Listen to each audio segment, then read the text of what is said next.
Today marks exactly 1 year since Nhlanhla Mkhwanazi stood in front of the cameras in camouflage and vowed to fight until the end. You remember the briefing. The whole country does. I'm presenting this briefing to the citizens of this province and by extension, the inhabitants of the Republic of South Africa, specifically about the work of the political killings task team. What I want to do today is measure the vow against the record, because after 12 months of hearings, arrests and interim reports, the scoreboard looks nothing like what most people expected on that Sunday afternoon. And the most important finding of the whole year is something few are talking about. Thank you to every subscriber who supports this channel. It is always appreciated. And if you are new here, I'm Riaan Roux, and this is the Riaan Roux Show.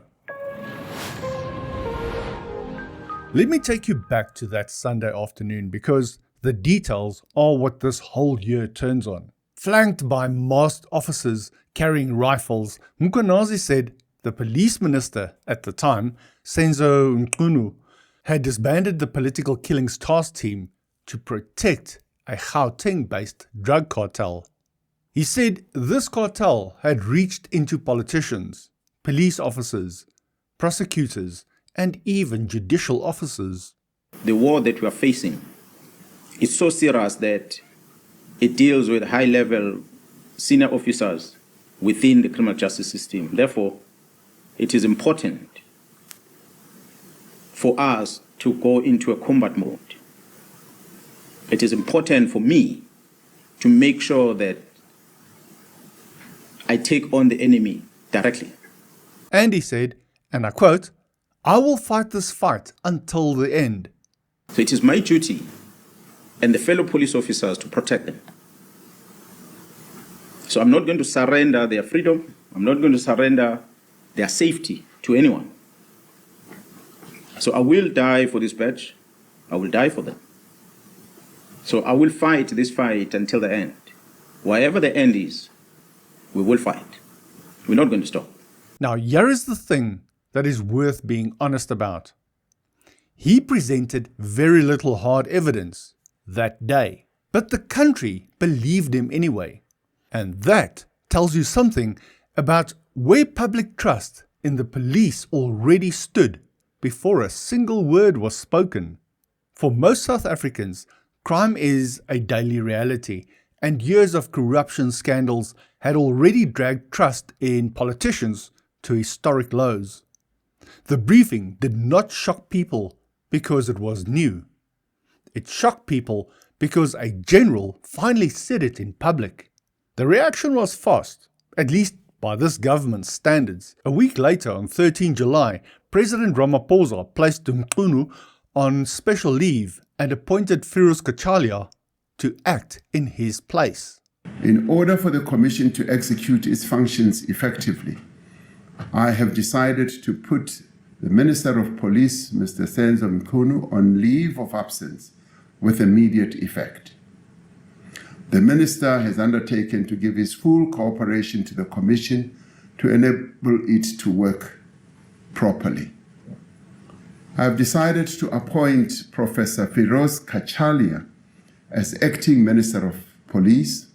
He also announced a commission of inquiry under former Constitutional Court Judge Mbuyisele Madlanga. 10 days after that, Parliament set up its own ad hoc committee to investigate the same allegations. So by the end of July 2025, South Africa had two separate investigations running into the same story, hearing largely the same witnesses. And you will recognize the names. Brown Magotsi, the information peddler, former police minister Bheki Cele, Vusi Musi Kat Matlala appearing from Kgosi Mampuru prison in shackles and designer clothing, Lieutenant General Shadrack Sibiya, National Commissioner Fani Masemola, Ekurhuleni Police Chief Julius Mkhwanazi, no relation, since suspended and criminally charged himself. Out of the mass of testimony, a few themes stood out, and I want to walk you through them, because together they explain the scoreboard I mentioned at the start. Now, before we continue, I do want you to use the comment area. Talk to me. Tell me your ideas and your theories. I love to hear what you say, and I do read all comments. Now to get back to the story. The first theme is the disbandment itself. Mkhwanazi issued the directive on New Year's Eve 2024 while Masemola was on leave, and it ordered the task team disbanded immediately. That timing alone raised eyebrows. The ad hoc committee's evidence leaders, led by Advocate Norman Arendse, went through Mkhwanazi's stated reasons and found they did not hold. Arendse said there was a credible basis to infer the team was shut down because of its success in helping expose a criminal syndicate involving law enforcement officials, and that the budget explanations only appeared after the fact. The second theme is the cartel itself, the so-called Big Five cartel. This is where Nhlanhla enters the story. He's allegedly an operative in that world who somehow held a contract with the police. And Masemola's alleged failure to stop that contract is why the National Commissioner of Police is now suspended, criminally charged, and sharing a court role with an alleged cartel figure. The third theme is the one I think matters the most, and it got far less attention than the others. Crime Intelligence's Secret Service Fund. During one of the hearings, Arendse said it seemed the real fight inside the police was about control of that fund. And this is where Mkhwanazi's own conduct deserves scrutiny. Every time anyone tried to examine Lieutenant General Dumisani Khumalo and how that money was spent, including property purchases allegedly made at inflated prices, Mkhwanazi went after them. The media, MPs, the Investigating Directorate Against Corruption, IDAC, and the Inspector General of Intelligence all got the same treatment. The Inspector General, Imtiaz Fazal, has been suspended by the President, but IDAC did not take Mkhwanazi's accusations quietly. Its head, Andrea Johnson, said before Parliament there was no truth to the claim that IDAC was running a witch hunt against certain police officers. Johnson's husband worked in crime intelligence, and when that came up, she said the two of them never exchanged information about their work. She said, and I quote, "Pillow talk gets people killed." I would love to hear your opinion about a husband and wife operating in the intelligence sector. Do you think they talk about their cases? This year also had a body count. In early December, Marius van der Merwe, who gave evidence anonymously as Witness D, was shot dead outside his home in Brakpan. It happened in front of his wife and children, weeks after he appeared before the committee. And just over a week ago, Major General Feroz Khan was shot, days before he was due to appear at the Nhlanhla Commission.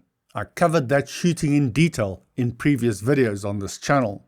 Now here is a connection between those two shootings that deserves far more attention than it is getting. The police identified a man named Viandre Pretorius as a person of interest in Van der Merwe's murder. Pretorius took his own life earlier this year, and the Nhlanhla Commission had planned to ask Khan about his possible ties to Pretorius. So the witness who was shot last week was due to answer questions about the person of interest in the murder of the witness killed in December. There is a detail about Khan worth repeating here. His name came up again and again at the ad hoc committee, and on more than one occasion when MP suggested calling him, EFF leader Julius Malema said that it was not necessary.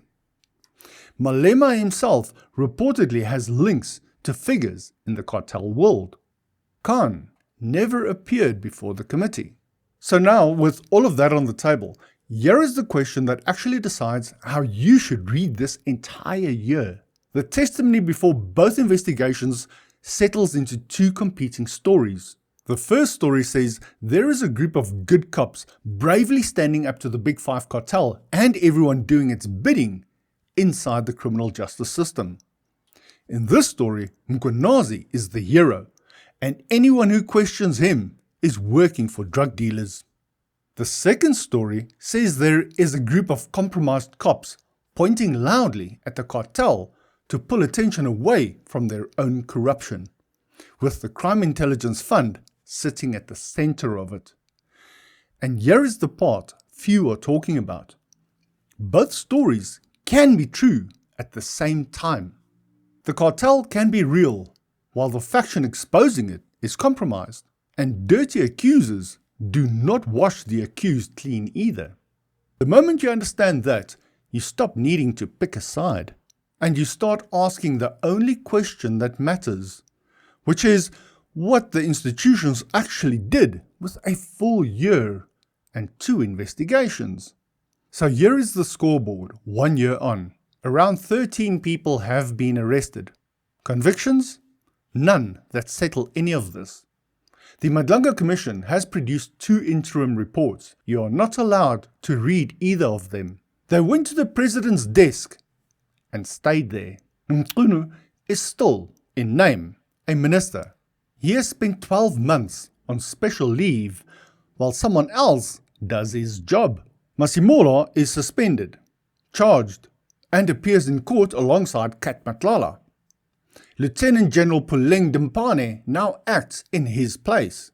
And when Ramaphosa appointed Dimpane in April, he said something remarkable. He said procurement had been identified as, and I quote, the source of corruption, abuse of office, and instability within the police service. This is the president himself admitting the rot in the SAPS is structural, built into how the organization buys goods and services, and not just a matter of a few bad officers.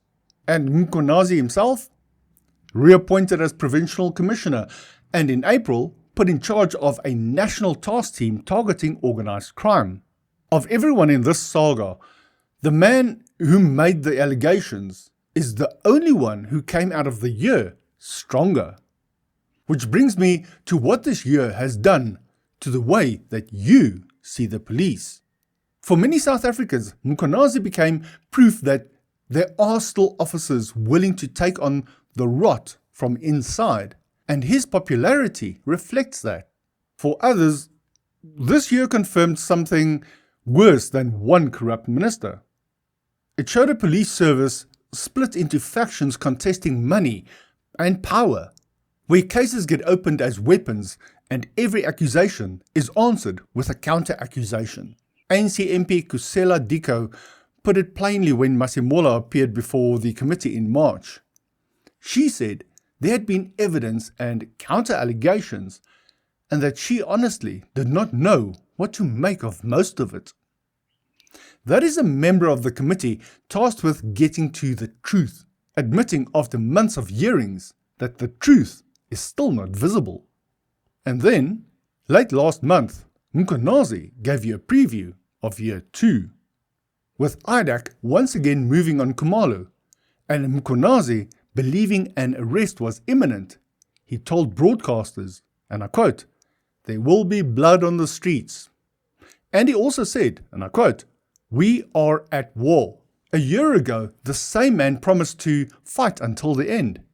12 months later, nobody in this story can tell you where the end is, and the final reports due in the coming weeks will test whether anyone ever intends to reach it. The briefing that was supposed to expose a takeover of the state has instead exposed something harder to fix. A police service where the contest over who investigates whom has become the main event, and where the public is asked to pick a hero instead of being shown the truth. Don't just know what's happening, understand what it means. Do share this video with someone that you think needs to hear this story. If you have subscribed, thank you, it really does help the channel. Drop your thoughts in the comments, and I will see you in the next one.